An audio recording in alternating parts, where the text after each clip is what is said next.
Pimpin doa. Semua siap. Berdoa mulai.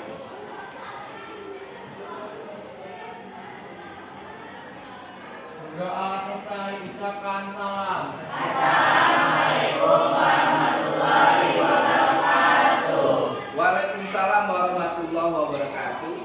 Apa kabarnya anak-anak? Baik. Sehat semua ya? Sehat. Oke. Anak-anak, hari ini Pak Ali akan mengecek kehadirannya. Siapa yang tidak hadir anak-anak? Hadir semua ya? Iya. Oke, berarti sudah siap mengikuti pembelajaran dengan semangat? Siap.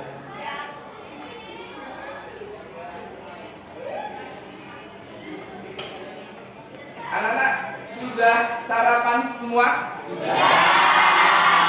Sudah siap mengikuti pembelajaran pada hari ini? Siap. Oke, saya lihat dulu bajunya rapi, topinya David dimasukkan ke laci.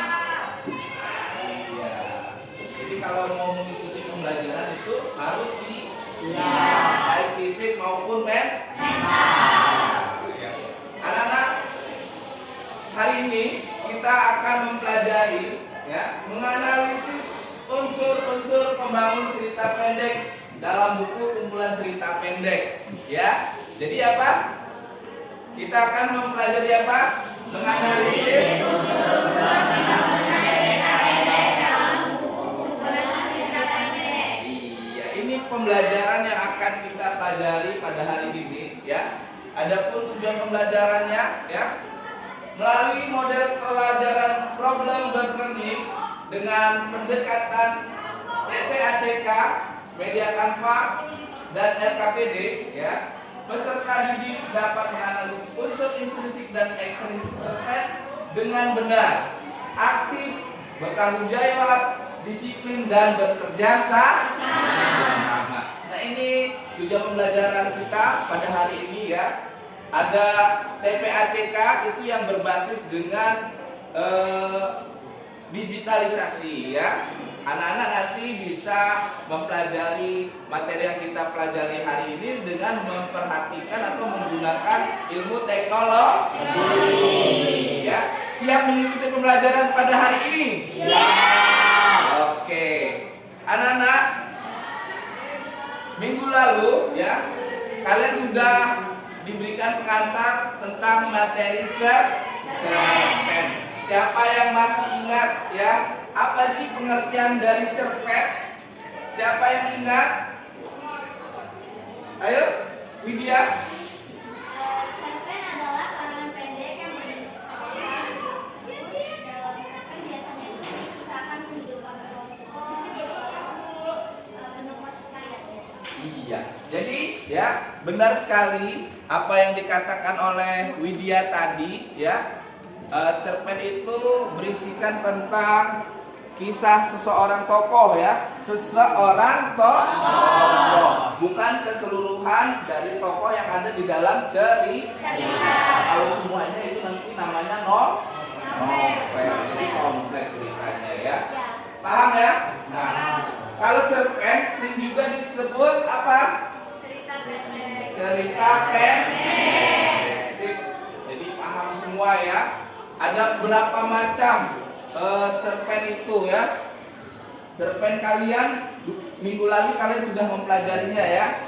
Ada. Nah, hari ini kita akan mempelajari ya unsur intrinsik dan ekstrinsik cerpen ya.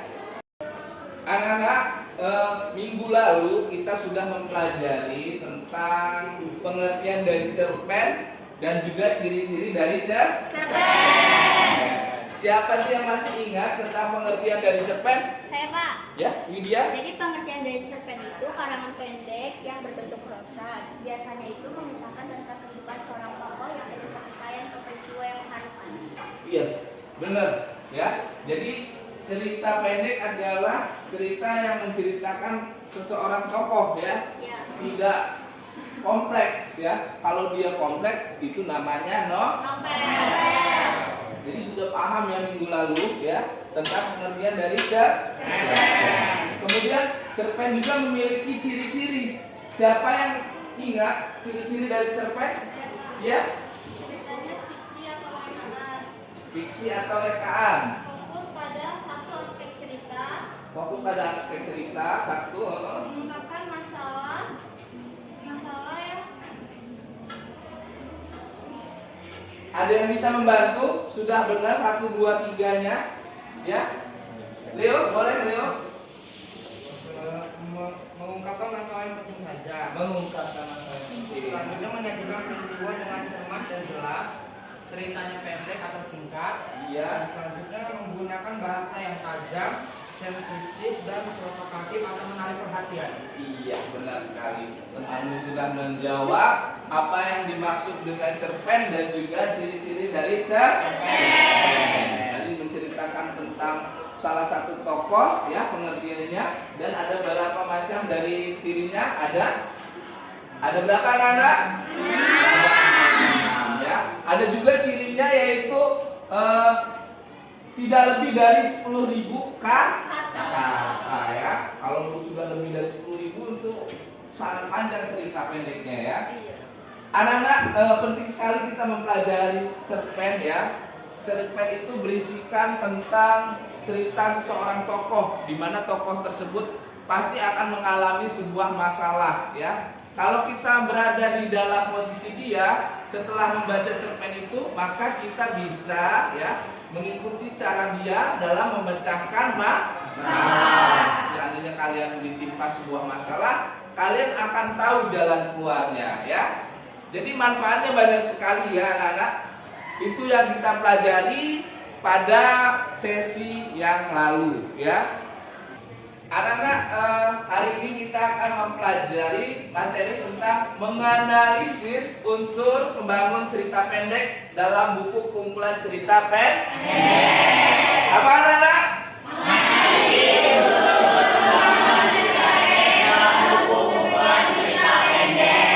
Iya, seperti yang saya jelaskan di awal tadi, ya. Ada tujuan pembelajaran yang sudah akan kita capai, ya, sudah saya jelaskan tadi, ya. Nah, untuk itu kita hari ini akan menyaksikan sebuah tayangan, ya.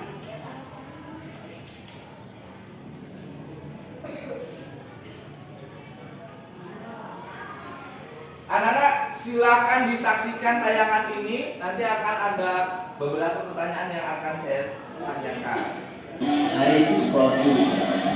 Mereka sengaja datang untuk mencari guru untuk membahasnya.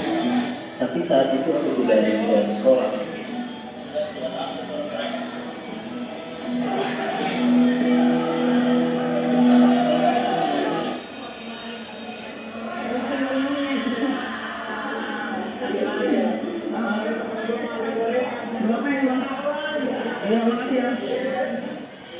Jadi kamu maunya apa?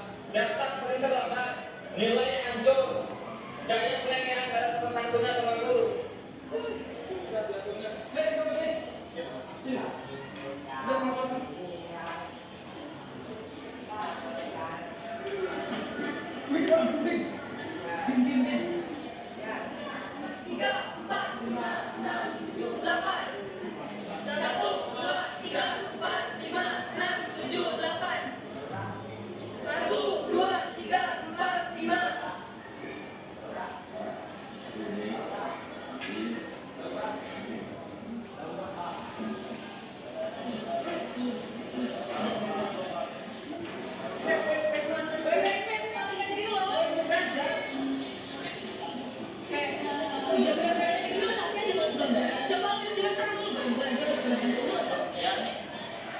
Dari begitu banyaknya siswa, kenapa harus dia yang belajar? Pasti setelah itu rotasi dunia menjadi sibuk sendiri.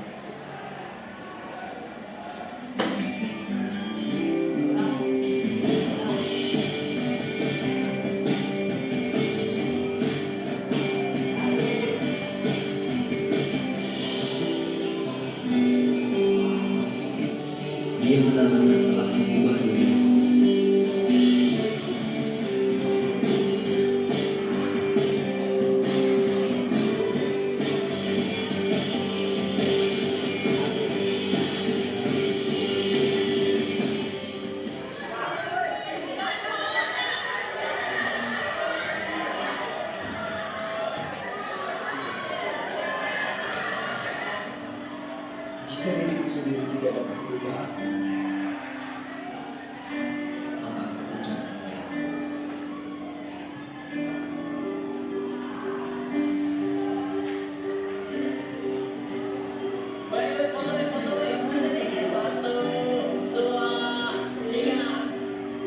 bukan tentang aku yang beruntung menemukannya, bukan juga dia yang beruntung menemukanku, tetapi kami yang beruntung menemukannya. Iya, itu tadi sebuah tayangan tentang cerita pendek yang akan kita bahas pada hari ini, anak-anak.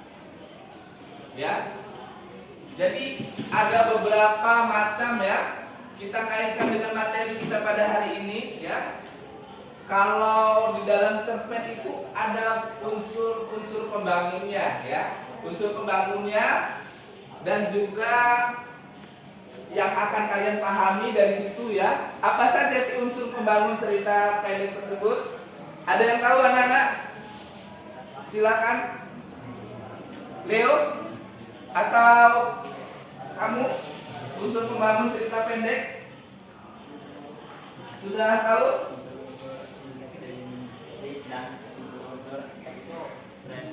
Iya, unsur intrinsik dan unsur ekstrinsik.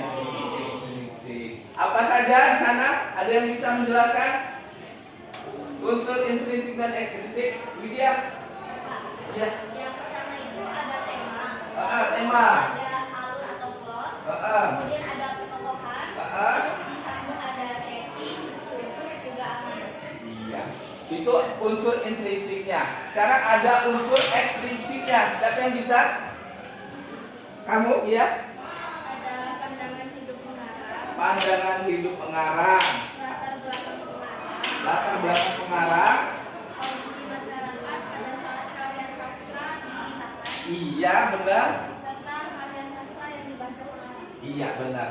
Semua sudah paham ya, ternyata sudah mencari informasi sebelum saya jelaskan ya terkait materi hari ini, menganalisis unsur intrinsik dan ekstrinsik cerpen. Nah, anak-anak, terkait yang tadi, kalau kalian lihat latarnya di mana? Film tadi di sekolah. Kemudian temanya tentang apa? Tentang anak yang malas belajar dan bisa sukses. Kenapa suksesnya? Karena dia mau berusaha. Kemudian ada tokoh, namun tadi tidak jelas ya tokohnya siapa, karena dia tidak terlalu jelas suaranya. Kemudian alurnya apa, Kak? Ada dua, sepertinya dia sedang apa di sana? Nostalgia ya. Berarti mundur, kemudian maju flashback ya. Seperti itu ya. Nah, jadi sudah paham. Anak-anak, berkaitan materi kita hari ini, saya akan memberikan tugas ya tentang menganalisis unsur intrinsik cerpen. Namun sebelum tugas ini saya berikan, kemarin saya sudah membagikan kelompok. Silakan bergabung berdasarkan kelompoknya masing-masing. Silakan anak-anak bergabung.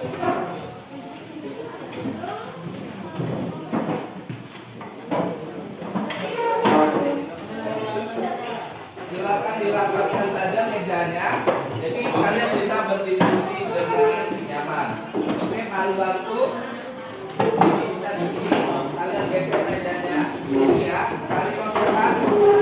Oke. Iya. Silakan berdiskusi.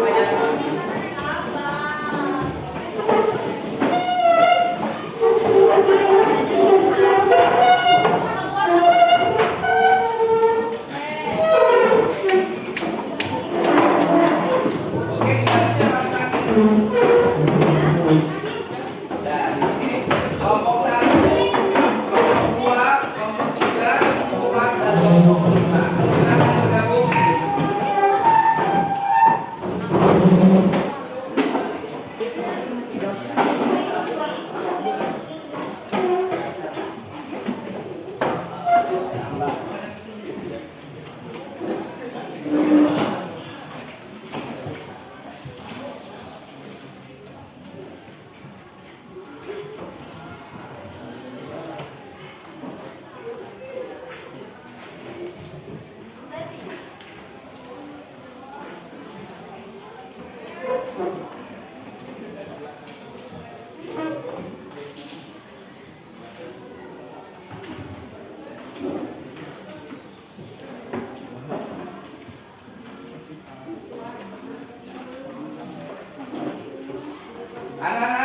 tugasnya adalah ya kalian menganalisis unsur intrinsik cerpen dengan judul cerpennya apa di sana? Coba silakan dibaca.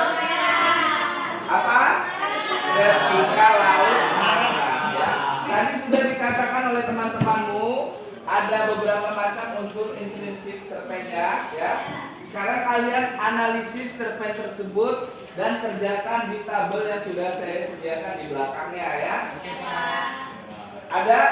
Ada unsur intrinsik dan unsur ekstrinsik. Silakan kalian tulis di sana saling bekerja sama terkait tugas kalian menganalisis unsur intrinsik dan ekstrinsik cerpen. Paham? Waktunya 30 menit dari sekarang. Paham? Silakan dikerjakan. Setelah itu nanti akan kalian presentasikan juga di depan kelas.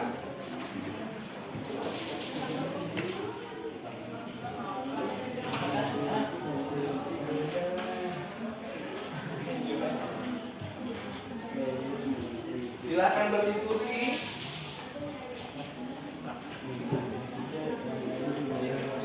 Nah ini mengerjakannya di sini.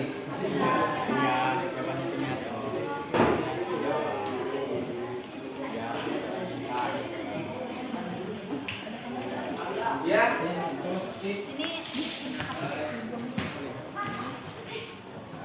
ini kelompok 1, kelompok 2, kelompok 3, kelompok 4, kelompok 5 ya.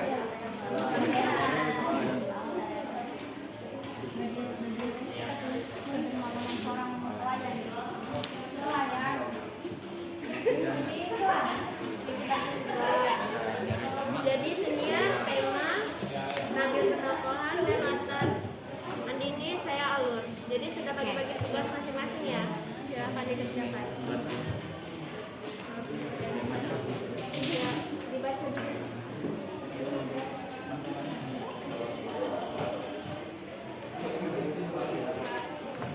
Jadi bagaimana? Sudah paham ya tugasnya? Ya, sudah dibaca. Menganalisis unsur intrinsik cerpen. Nah, nanti kalian tinggal bagi saja siapa yang menganalisis. Tema, amanat, ya. Ya, Pak. Nanti kalian publikasi presentasikan di depan. Ya.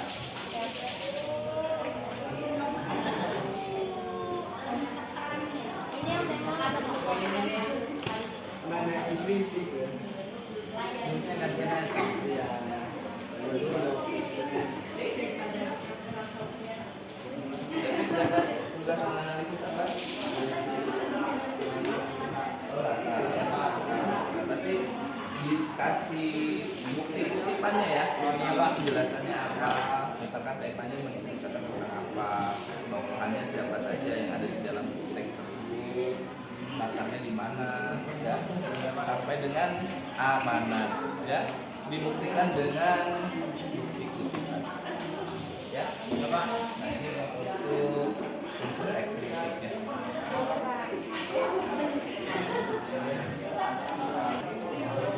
Ini yang kayak mana situ? Oh, Kalian Sri. Ini bisa. Oke. Iya, Pak.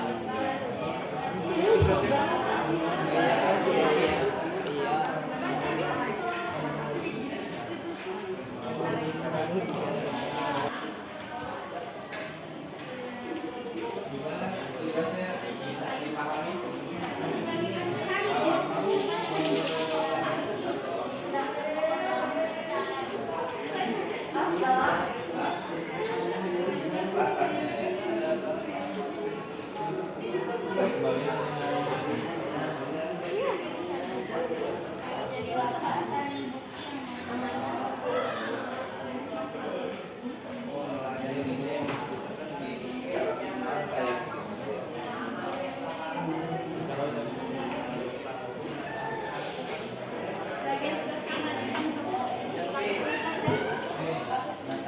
kamar. Latarnya yang di bagian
Ada kesulitan nggak?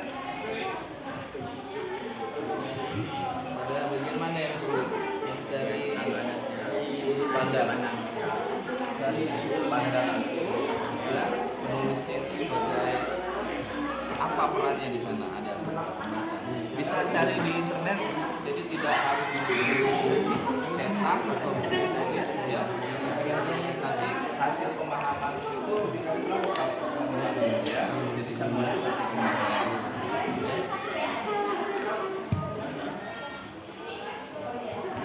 Ini ya, bisa aman ya.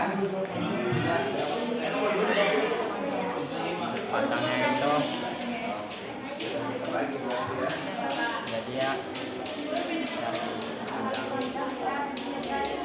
kalau marah.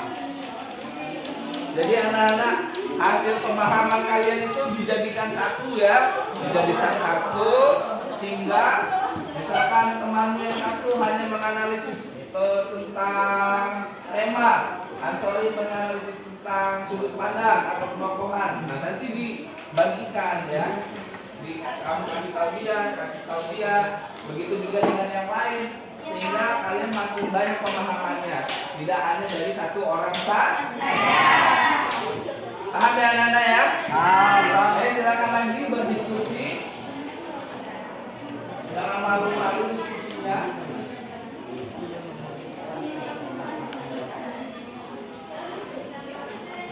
Ya, ya, ya. Kalian cari unsur prinsipnya.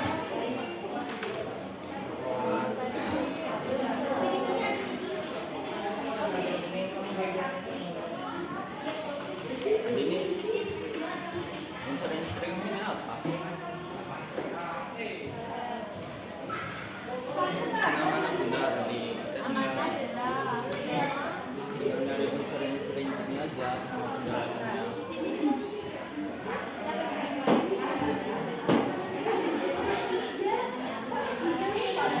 Kami unsur-instruksinya 3 tabel. Ini jadi kita pengerjaan yang tabel pertama, terus yang kedua, ketiga, nanti nulis. Ya, boleh diskusi lagi. Satu pemahaman ya, jadi dibagi nanti sekarang sama teman-temannya. Saya jadi moderator. Nomor 1 seperti ya.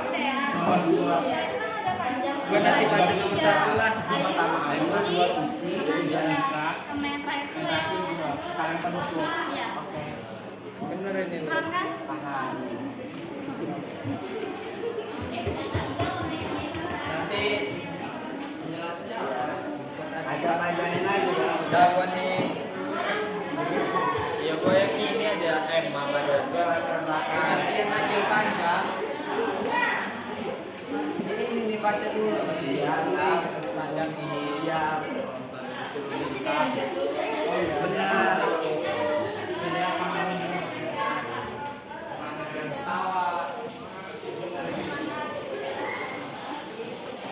Bisa Fit? Bisa. Ya, berapa persen baca? 50% ya. 30%. Sudut pandang yang sudah aku bahas. Iya. Boleh dicari di internet ya. Nanti kan sudut pandang itu apa sih? Nah, nanti kalian tinggal membaca di sini ya. Nanti ada bagian namanya presentasi. Nanti kalian presentasikan di depan.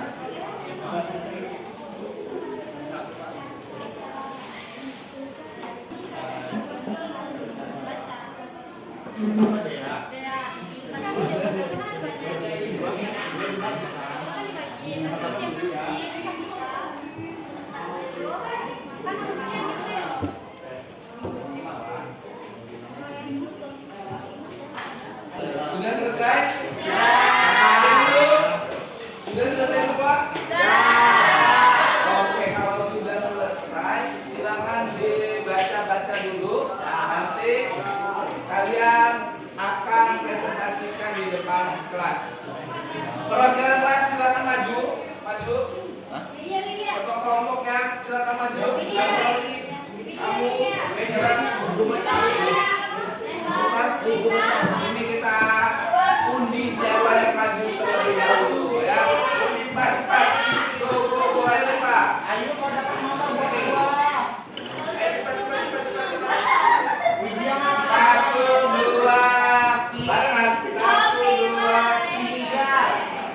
Widya. Tadi kelompok siapa yang maju duluan? Oke. Silakan maju semuanya. Anggota kelompoknya presentasikan hasil pemahaman yang sudah kalian dapatkan. Mega. Jangan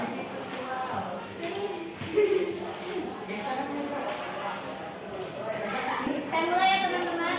Assalamualaikum warahmatullahi wabarakatuh.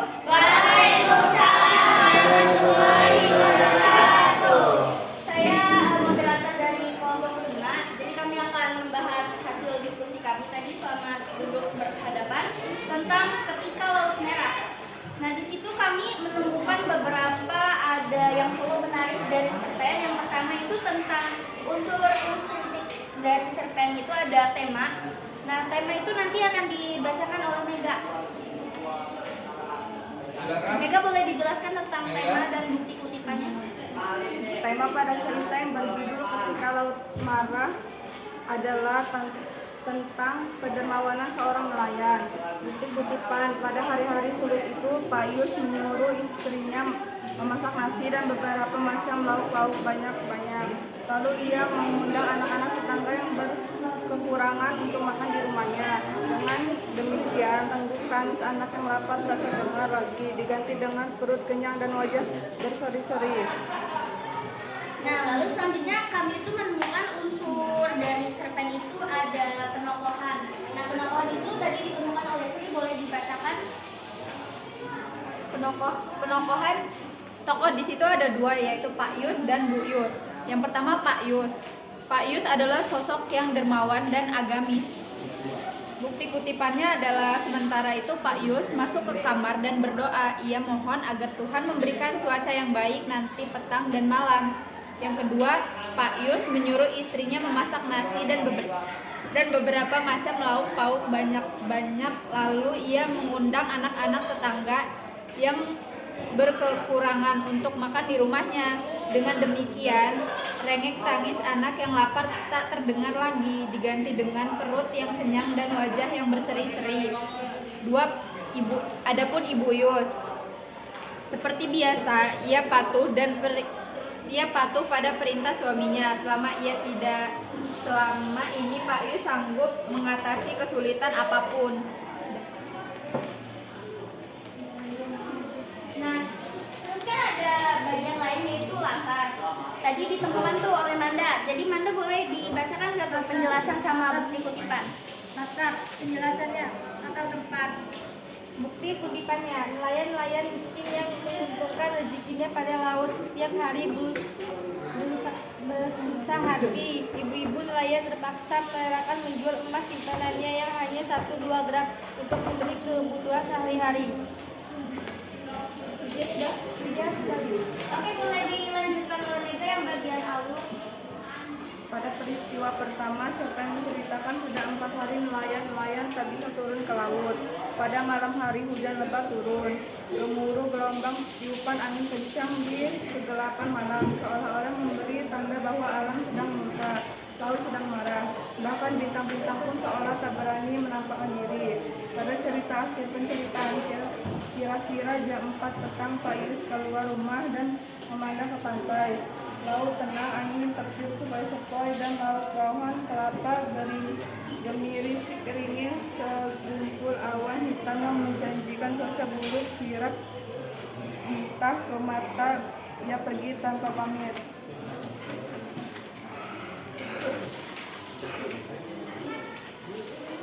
Untuk sudut pandang amanah boleh disambung. Sudut pandang orang ketiga, ia tidak tahu harus menjawab apa, tapi dengan mantap, dengan suaranya yang besar dan berat, Pak Yus berkata, "Tidak, Titi, besok kamu makan di rumahmu, dan semua anak ini akan makan enak di rumahnya masing-masing."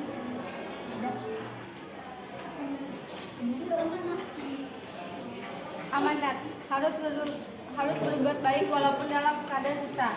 Namun selama berhari-hari sulit itu, ada pesta di rumah makan di rumah Pak Yus.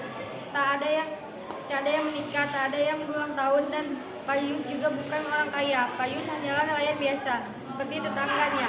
Pada hari-hari sulit itu, Payus menyuruh istrinya memasak nasi dan berbagai macam lauk pauk banyak. Lalu ia mengundang anak-anak tetangga yang kekurangan untuk makan di rumahnya. Dengan demikian, rengek tangis anak yang kelaparan tak dengar lagi, diganti dengan perut kenyang dan wajah yang berseri-seri. Nah, jadi itu teman-teman hasil pembahasan kami selama diskusi. Untuk kelompok 1, 2, dan 1, 2, 3, dan 4 boleh mengajukan pertanyaan. Silakan kalau ada yang mau menanyakan terkait hasil presentasinya. Ya, Oke. Tadi kan kalian sudah menjelaskan. lebih kuat Nak suaranya biar terdengar. Tadi kan kalian sudah menjelaskan usul ya. Iya. Itu alurnya tadi alur apa ya? Jadi alur Alur maju. Tolong jelaskan lagi. Alurnya alur. Maju. Mengapa alur maju?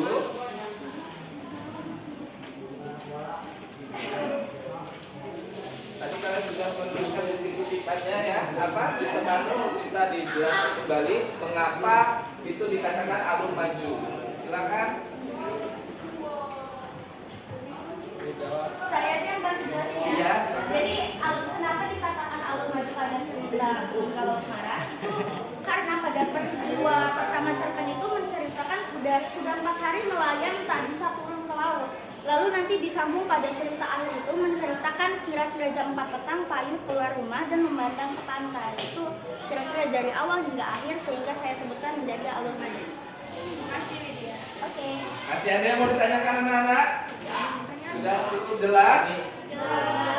Kalau jelas, silakan ditutup. Kita nanti presentasi kelompok selanjutnya berdasarkan ujian tadi. Oke teman-teman, sekian terima kasih atas atensinya. Kami akhiri. Wassalamualaikum warahmatullahi wabarakatuh. Waalaikumsalam warahmatullahi wabarakatuh. Silakan kelompok selanjutnya. Kelompok berapa? Ayo cepat. Kelompok David. Ya.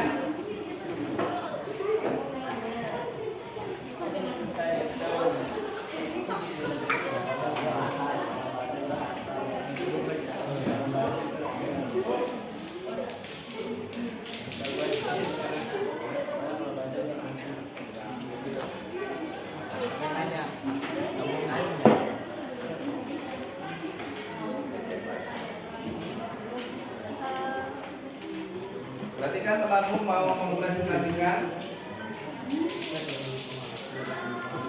Silakan. Pada kesempatan kali ini, kelompok kami ingin memprestasikan hasil diskusi tentang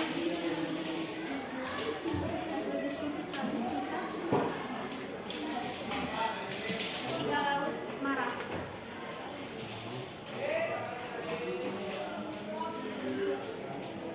Ada bagian unsur, ada tema, penolakan, mata, dan dua alur. Untuk penjelasan tema bisa dijelaskan oleh David. Penjelasan temanya memang pada cerita yang berjudul Ketika Laut Marah adalah tentang kedermawanan seorang nelayan. Bukti kutipannya adalah pada hari-hari sulit itu Payus menyuruh istrinya memasak nasi dan beberapa macam lauk pauk banyak-banyak. Lalu ia mengundang anak-anak tetangga yang berkekurangan untuk makan di rumahnya. Dengan demikian, rengek tangis anak yang lapar tak terdengar lagi, diganti dengan perut kenyang dan wajah berseri-seri. Lanjut ke penokohan. Intan. Penokohan 1, Payus. Payus adalah sosok yang dermawan dan agamis. Sementara itu Payus masuk ke kamar dan berdoa. Ia mohon agar Tuhan memberikan cuaca yang baik nanti petang dan malam. Terus ada bagian latar, bisa dijelaskan? Saatnya istirahat. Ada latar tempat. It's time to Tempatnya have adalah break. nelayan-nelayan miskin yang menggantungkan hidupnya pada laut setiap hari bersusah hati. Ibu-ibu nelayan terpaksa merelakan menjual emas simpanannya yang hanya 1-2 gram untuk membeli kebutuhan sehari-hari. alur maju. Penjelasannya alur maju. Dikutipannya pada peristiwa pertama cerpen menceritakan sudah 4 hari nelayan-nelayan tak bisa turun ke laut. Pada malam hari hujan lebat turun, gemuruh gelombang, tiupan angin kencang di kegelapan malam seolah-olah memberi tanda bahwa alam sedang murka, laut sedang marah. Bahkan bintang-bintang pun seolah tak berani menampakkan diri. 2. Pada cerita akhir menceritakan kira-kira jam 4 petang Payus ke laut, rumah dan memandang ke pantai. Laut tenang, angin bertiup sepoi-sepoi dan daun pohon kelapa gemeris ringin. Segumpal awan hitam yang menjanjikan cuaca buruk tidak kemana ia pergi tanpa pamit. Selanjutnya ada sudut pandang dan juga anak-anak.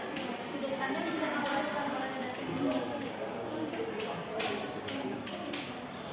Sudut pandang orang ketiga, dia tertawa tidak apa-apa, tapi dengan mantap dengan suara yang besar dan berat, Payus berkata, "Tidak Titi, besok kamu makan di rumahmu dan semua anak ini akan makan enak di rumahnya masing-masing."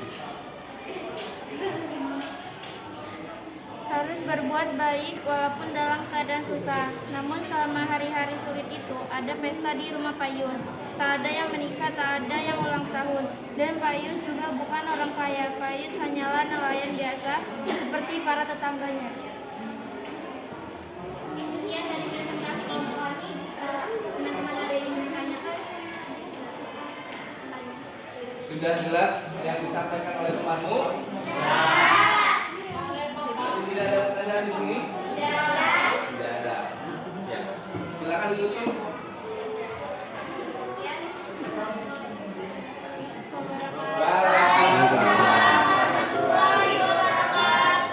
Terakhir kelompok 5, silakan.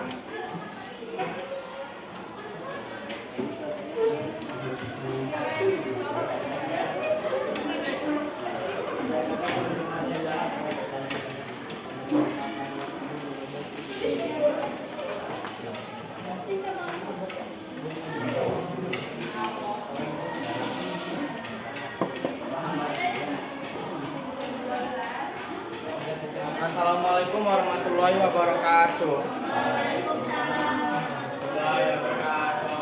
Kami dari kelompok 1 akan mempresentasikan hasil diskusi kami tentang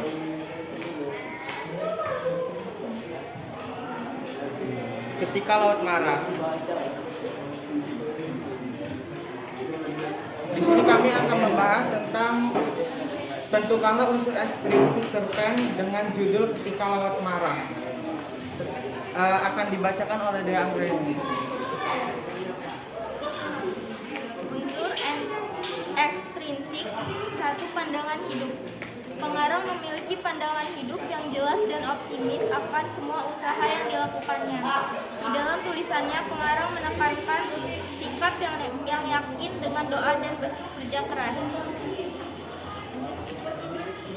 Yang kedua, unsur ekstristik latar belakang pengarang. Penjelasannya, latar belakang pengarang berada di lingkungan yang kurang mampu. Namun hal itu tidak membuat ia malas dalam berbuat baik kepada sesama. Yang ketiga, kondisi masyarakat. Pada saat karya tersebut dibuat, kondisi masyarakat sangat memprihatinkan karena nelayan tidak bias pergi melaut, sehingga banyak anak-anak yang kelaparan. Sekian dari kelompok kami. Kepada kelompok lain ada yang ingin bertanya? Silakan. Kalau ada yang mau bertanya, Lydia, mungkin? Mau bertanya tentang unsur ekstrinsik cerpen? Ada. Silakan Lydia. Pertanyaan unsur ekstrinsik. Menurut kelompok 1 itu pandangan hidup dari cerpennya bagaimana?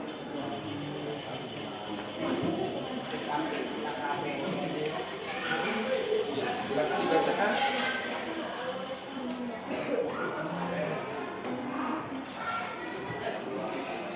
Iya. Izin menjawab Lydia. Menurut media, pandangan hidupnya, pengarang menekankan setiap sikap yang yakin dengan doa dan kerja keras. Terima kasih. Ada yang ingin bertanya lagi? Sekian dari kami. Wassalamualaikum warahmatullahi wabarakatuh.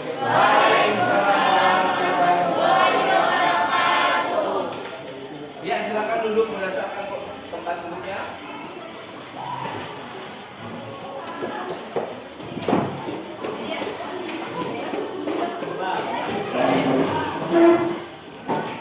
berdasarkan kelompoknya.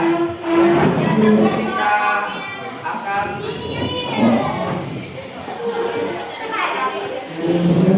anak-anak tadi sudah melakukan presentasi ya terkait unsur intrinsik dan ekstrinsik cerpen ya. Tadi di dalam cerpen ketika laut marah ada lengkap semua tidak unsur intrinsik dan ekstrinsiknya? Lengkap ya.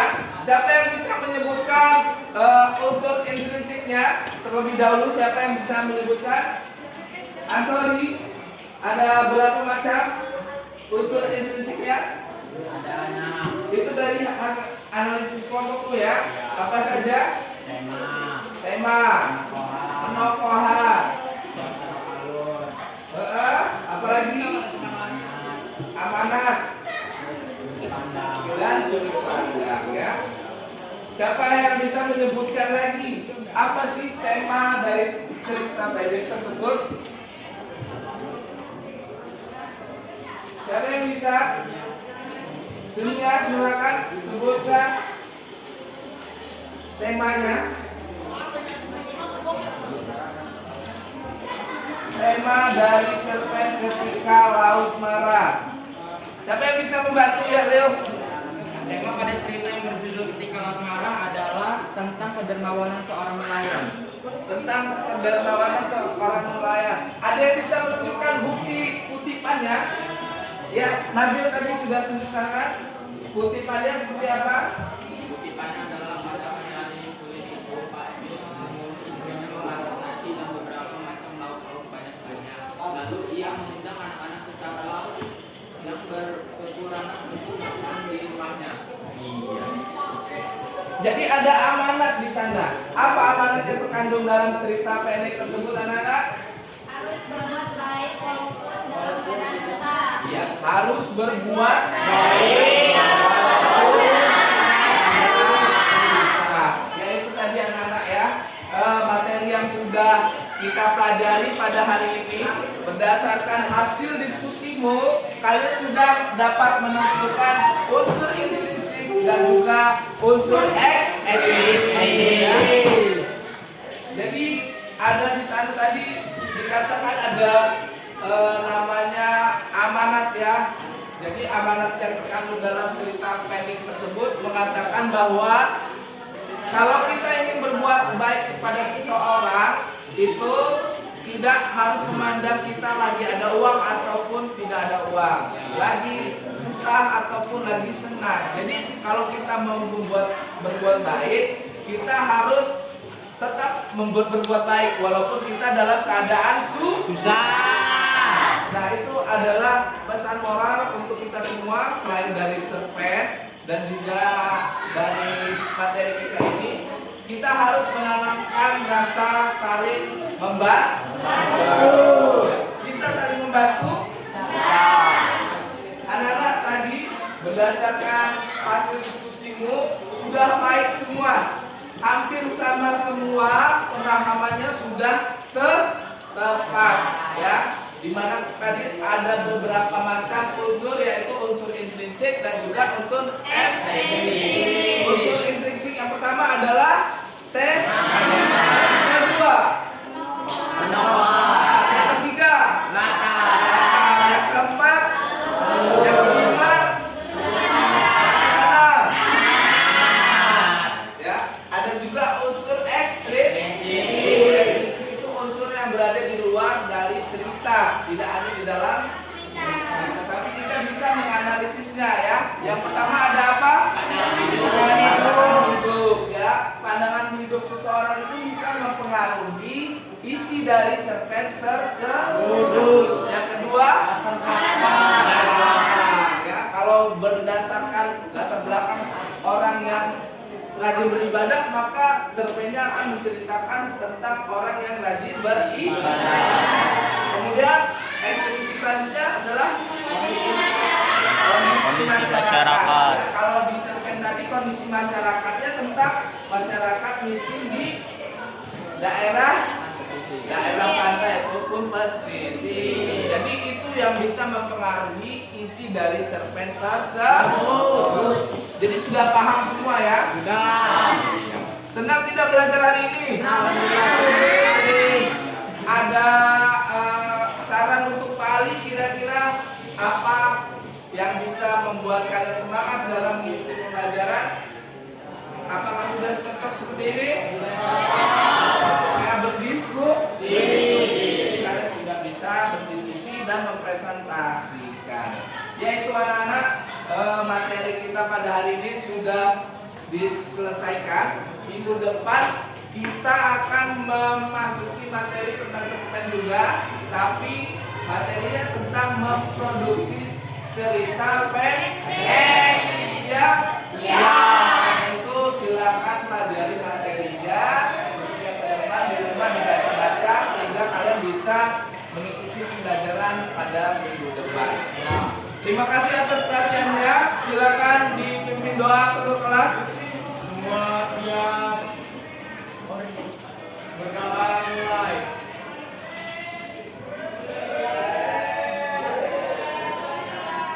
Sudah bisa ucapkan salam.